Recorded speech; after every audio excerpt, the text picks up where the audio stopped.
I didn't have one more. You can do it. Yes, absolutely. All right, everyone. So let's go over this together. We've got the graphical representation, and you want to make sure that it didn't state it here, but there are two types of motion in this graph. There's the obvious decrease in velocity and then a flat constant velocity. So you want to use different shading to represent those two parts. So this is perfect, horizontal lines, vertical lines.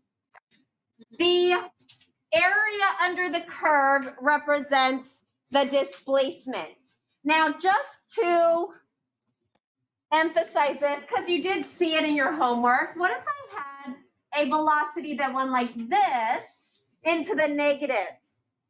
Would my area under the curve be down here?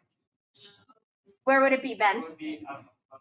If I had a negative velocity, we would always want to shade up to the 0 axis.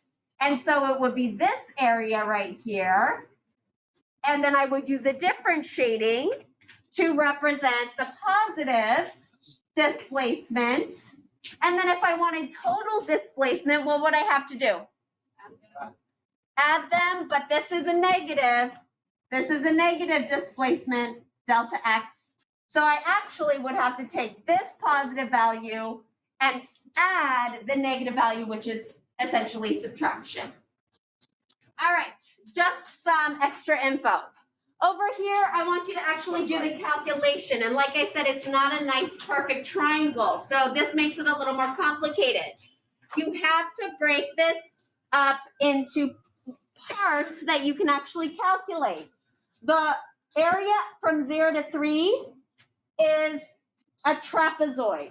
So unless you know the area of a trapezoid, you can break it up into a triangle and then a rectangle. So from here, I've got the triangle of the top half from 1 to 6, which means my base is 5, my base is 3, and my height is 5. I saw a lot of students put 6, but remember, it doesn't go from 0 to 6, it goes from 1 to 6 to get a nice perfect triangle. And then the answer for that is 7.5. I have to add this lower section, which is just a normal rectangle with a base of 3 and a height of 1, which gives me 3. This student included the units, which is beautiful, and added them together to get 10.5. Questions? All right, next one is easy peasy. It's just a rectangle. So base right here times height, and you've got 1 meter, the object travels, careful, is it 1 meter per second? It's actually 1 meter. So if you look at the units, it's a base of 1 second times a height of meters per second. This second is in the numerator, this second is in the denominator, and your answer is just 1 meter. Does that make sense? What if I ask for the total displacement of the entire motion where it decreases velocity and goes flat? Let me have new volunteer. Kate. Just add these together and you get 11.5 meters. Okay. Actually, no, I have 2 questions. What would the acceleration be of the part where it decreases velocity? What would my acceleration be? Can anyone tell me? It's in your physics helper. It's important for this quiz. How do I find the acceleration of just this portion, up to 3, 0 to 3?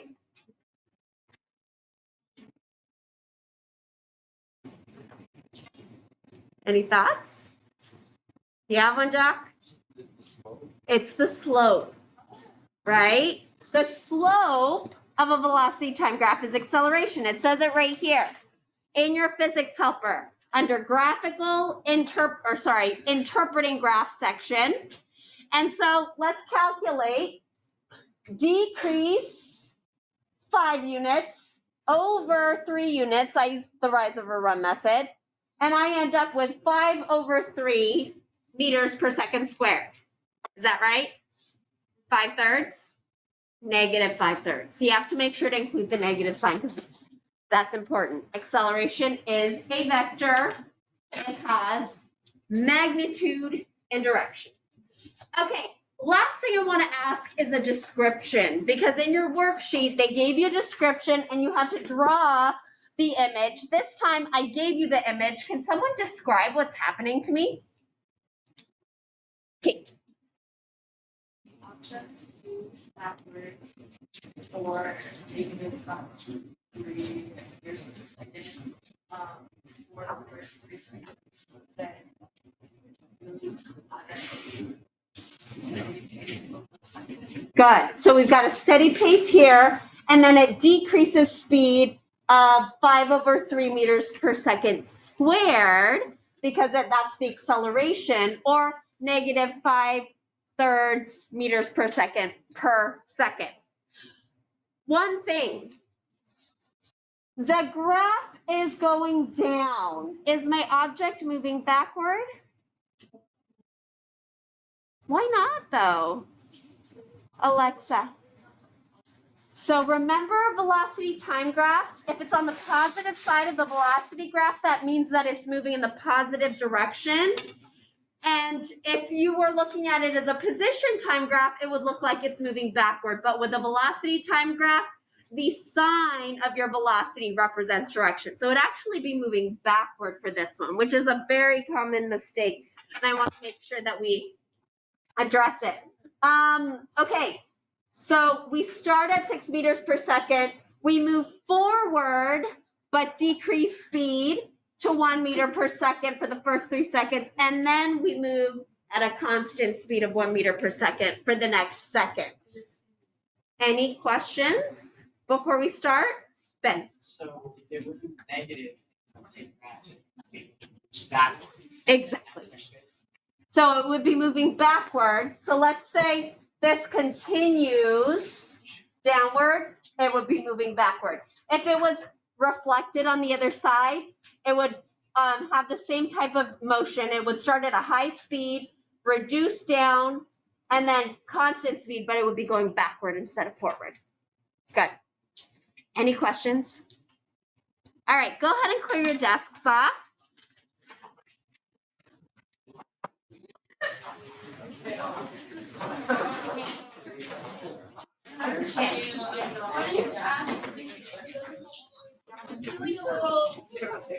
Why do I what?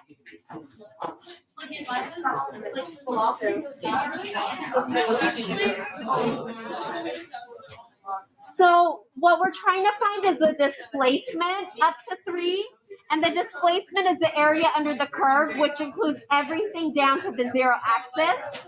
So that still includes this section. If I asked you for the velocity though, the velocity would stop at 1 meter per second, yes.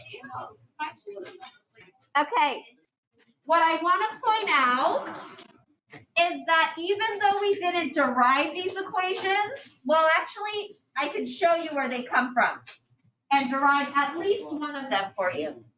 So let's jump into, on your physics helper, we've got these equations. Let me just show them to you and feel free to pull out your physics helper for today because you're going to need it. But these are your non-constant equations. And I just wanted to emphasize that this came from your monster truck lab. This came from your wheel lab. And this is the area under a constant velocity graph. So it is literally, if I had a constant velocity graph like this is my velocity, this is my time. The area under this curve, instead of base times height, I would have, oops, that doesn't look like H. I would have time times velocity, right? Because this base represents time, and this height represents velocity. So instead of v times h, we've got the area under the curve, or the displacement, is equal to velocity. And how do they represent it? Velocity times time. Easy peasy. Okay. How do we prove these two really hard ones, the ones that look way more complicated? So these I'm putting up here on the board so that you can reference them throughout today's activity. But basically, what you've got here is a non-constant velocity graph that starts at some sort of initial velocity. I don't know why it says x, but it should say v initial, and then it ends at some sort of v final. So what we're going to do right now is we're going to write a mathematical model out of that equation. And I'm not going to derive both of them. I'm going to derive the easiest one, because who wants to sit through Mrs. Anhire working on derivations? I don't even want to do that, and I was a math major. Okay, so first things first, we want the area under the curve, right? Delta x is displacement. It represents the area under this graph. The problem is this graph is a trapezoid. It's half of a triangle and half of a rectangle. So I'm going to do my triangle equation first. So this is my triangle. 1/2 base, which is time, times height, which is actually change in velocity, because it doesn't start at 0. It starts at initial velocity and ends at final velocity. So my base is time times delta v. And then I'm going to add my area of a rectangle, which is just time times v initial. So this is my area of a rectangle, time times v initial. If you look at your physics helper, it starts to look a little bit like this, maybe out of order, but pretty similar. Delta x equals 1/2 delta vt. I'm just switching these two around. Plus v initial times. That's what the second half of my equation looks like. Problem is, this needs to look like acceleration. So that second equation is just the total of this one. That second equation is this area under this curve. Exactly. So in the end, I know this is something that we've derived from our wheel lab. Acceleration is the change in velocity over time. That is the definition of acceleration, right? When velocity changes, we accelerate. So I'm going to take this equation and solve for delta v, which is just at. And I'm going to plug this guy in for this guy. Delta x equals 1/2 at times t plus v initial t. Are you starting to see where that equation comes from? It's all the area under the curve with some variables replaced. Now, in order to get this next equation, I use this exact same thing, except instead of delta v, I replace it with v final minus v initial. Here I replaced it with acceleration times time, but I know that delta v is just change in velocity. So if I plug in v final minus v initial, I have to do a lot of manipulation because I have to FOIL it out. How many of you guys, do you guys still use FOIL as a term when you're doing algebra? First, outside, inside, last, yeah? Okay, good. So that's not too old school. But I have to do a lot of foiling. I have to do a lot of simplifying. Trust me when I say all of those v finals and v initials end up like this. So I never just tell you, use this equation, trust me, it works. We always derive it from something. I'm not going to do this in class. It is way too long and it's not going to help you on the test. But what I want you to know is if you are interested and some of you are math nerds like I am, you really want to know, you can definitely, I'm posting a video of it, so you can definitely figure out where I got that value. But in class today, let's actually figure out how to use these to solve. So pull out worksheet 4. So pull out your worksheet. And then I think, Lucy, you need a worksheet also?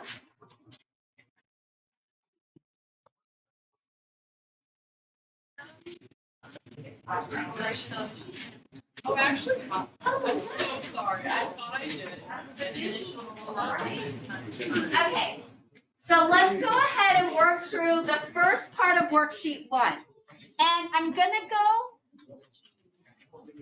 slow because I want you to understand the process. So try not to fall asleep, try to focus, and then you can start working on this. For those of you who like math, you're gonna really enjoy it. For those of you who don't, pay attention closely. Okay, let's start with a student who drops a pumpkin. So before, I used to tell you guys, you can use the guess method, but it's not required. For these problems, it is required. And the reason why is because a lot of students don't use the right equation because they don't use the guess method. So I am going to grade it on the test, and I want you to start getting used to writing out the guess method. So let's start with problem number 1, where a pumpkin is being dropped onto a field, and then you guys can do this, which is exactly the same as problem number 1, except it's a pumpkin that's being dropped from the moon. Okay, first off, let's start with what is given. As of now, it says the student drops the pumpkin off the top of a building, and all it tells us is that we need to find displacement at 3 seconds. If I read this, I would say that my only given value is 3 seconds. But we learned, at least in our forces unit, that the Earth has a force of gravity. And the gravity has a gravitational force field value. That gravitational force field value is what? Negative 9.8. And we called it negative 9.8 newtons per kilogram. But it is also the acceleration in which all objects fall when they are within the gravitational force field of Earth. So anytime you have a free fall object, free fall meaning any object that is only under the force of gravity and nothing else, it is always going to be an acceleration of negative 9.8. This time we're using the units for acceleration, which is meters per second squared. They don't give us that value, but we're going to write it down because we know that this pumpkin is falling on Earth. If you were doing the one on the moon, you would do negative 1.7 for your acceleration. And we also know one more thing that wasn't given to us. If I'm dropping an object, what is my initial velocity? 0. It starts at rest, so initial velocity is always 0 anytime it has an object being dropped. If I threw it down, then you would need to solve for that initial velocity. Okay, any questions on where I came up with these values? The next step for the guess method is to figure out what's unknown, and it says to find displacement. This is your symbol, delta x, for displacement.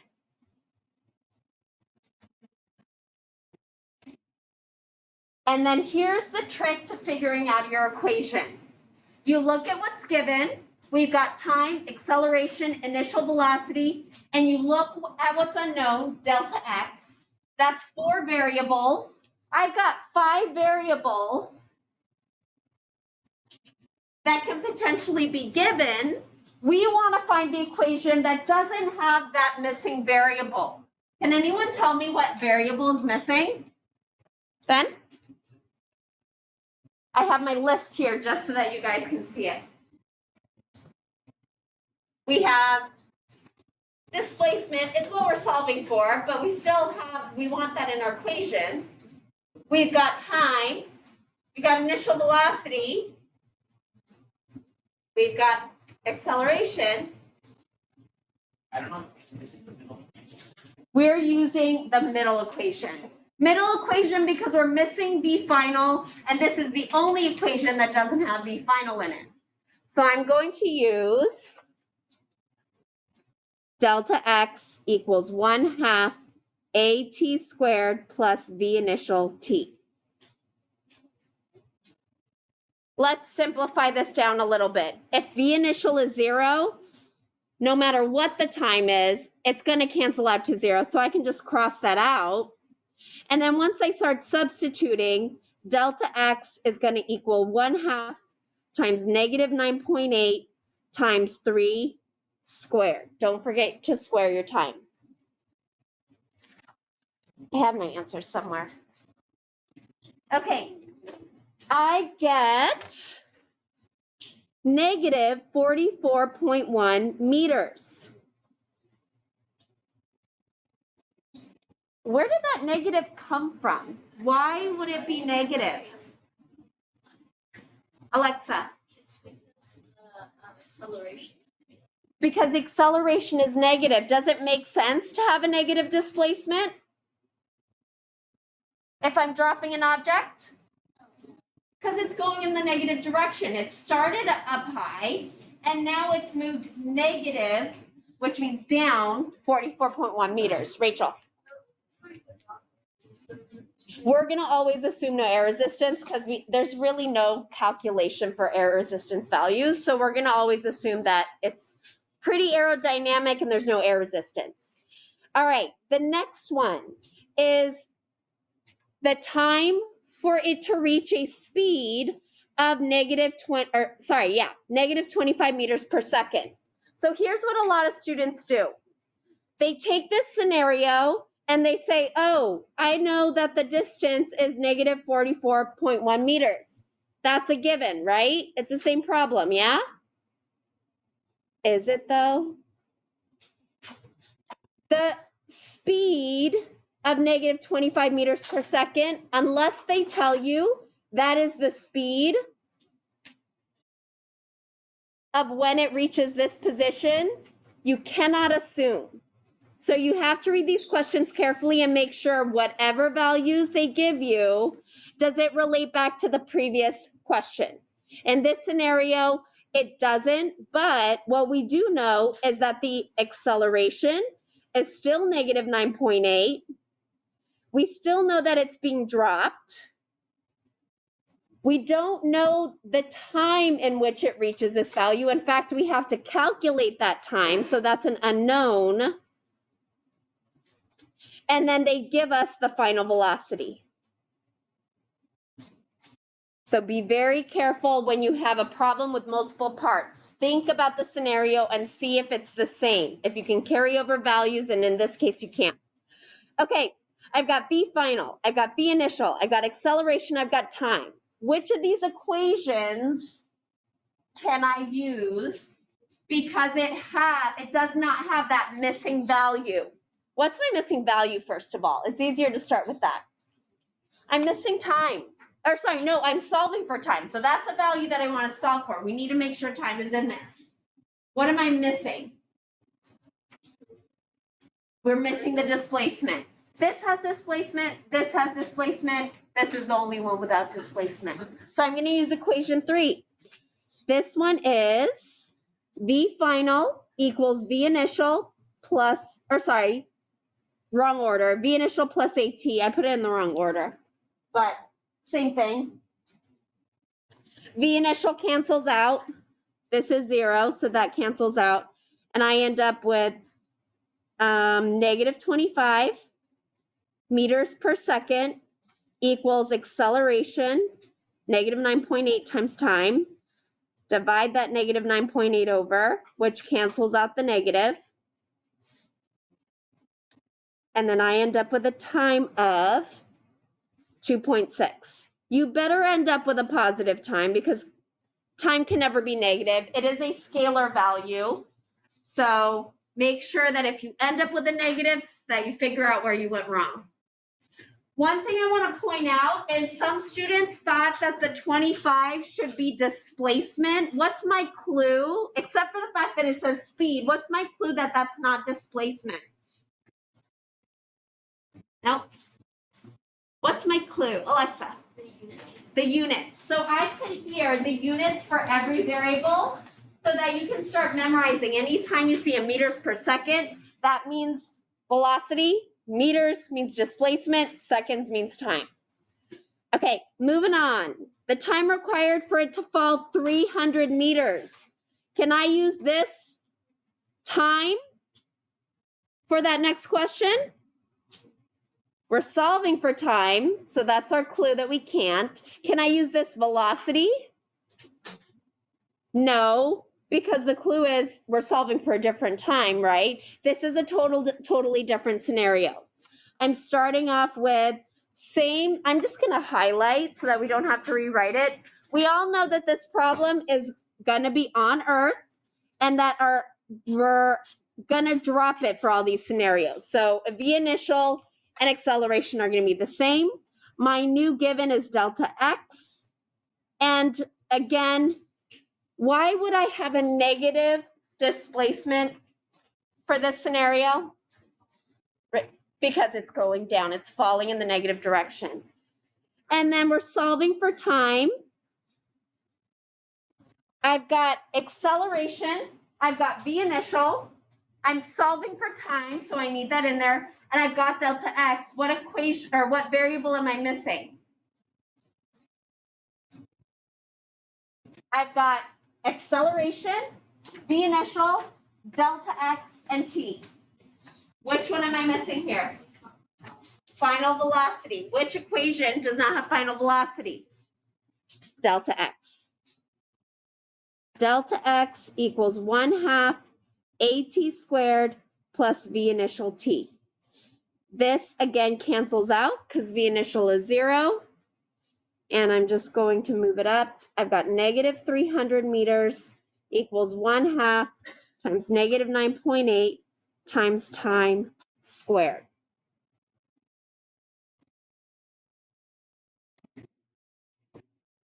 In this scenario, when I simplify, I can multiply by 2, negative 600 meters, divide by the negative 9.8. This still equals t squared. So if I wanted to solve for t, what do I have to do to both sides? Square root it. In order to get rid of a square, you need to take the square root, and the square root of 600 divided by 9.8 is equal to 7.8 seconds. Also, keep in mind, these negatives cancel each other out because you can't take the square root of a positive. So you do need to include the negative in your 300 displacement. Any questions? Our math is getting a little harder this time. Let's figure out the velocity. So I've got an object falling, and my given is that it's falling at a displacement of negative 70 meters. I still have my acceleration and my initial velocity of negative 9.8 and 0.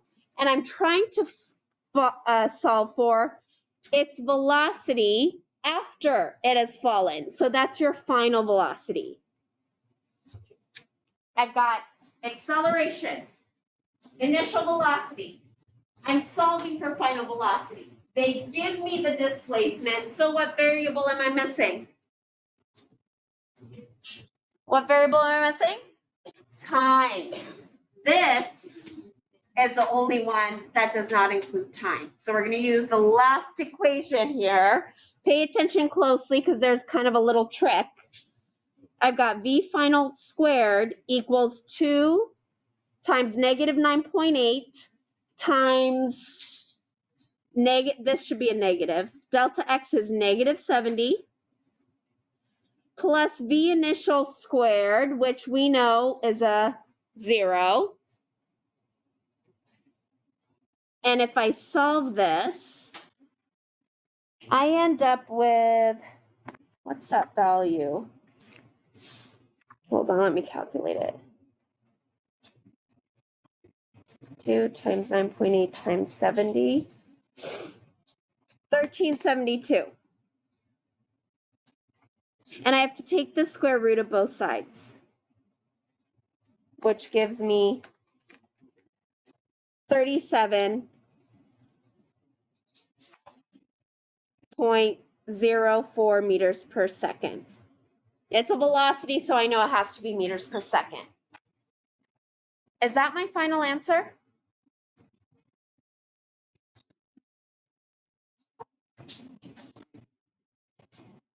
What do you think? Yeah? Do you guys remember in math where your teacher said anytime you take the square root, you have to put a plus or minus sign in front of it? And it didn't really make sense, but you did it anyway? This is where it's important. 37.04 is the final velocity after dropping my pumpkin. I have two options. I can keep it a positive or I can make it a negative because squaring a negative gives you a positive value, right? So when I take the square root, I have to take that into consideration. What what sign do you think that velocity should be? Eric? Positive. Positive? I'm dropping a pumpkin, and at 70 meters, it is 37.5 meters per second. What direction is that going in? Down. The sign of velocity is the direction of your motion, and the direction is negative. This you have to think about and add in later. It's not going to be given to you, and that's where a lot of students mess up. All right? Okay. Before we leave, I want you guys to start, if you felt comfortable with all this work, I want you to start working on question 3. If you did not feel comfortable with all this work, then you can do more practice on question 2, which is exactly what we did here, exact same scenario, but you're using a new gravity, which is negative 1.7.